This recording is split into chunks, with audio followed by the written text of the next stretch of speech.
పింఛం విప్పిన నెమలికి మల్లె తొలకరి జల్లుల మేఘం మల్లె అలజడి హృదయం మాడిన కూచిపోడి రంగులు దిద్దిన బొమ్మకు మల్లె కవితలు అద్దిన పుస్తకమల్లె సంతోషంలో ముద్దుగా ఈ అమ్మాడి ఆరారు ఋతువుల అందం ఒకటిగా కలిపి వింతలు ఏడో పక్కకు జరిపి కొత్తగా పుంతలు తొక్కెను ఈ అరవిందం అమ్మమ్మో తాండవమాడే కృష్ణుడి నుండి వేణువు గానం తీయగ పండే రాధకు ప్రాణం పొంగే ఆనందం మధురము కదా ప్రతొక నడక నీతో కలిసేలా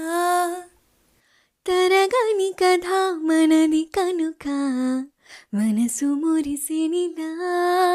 ఉసురేమో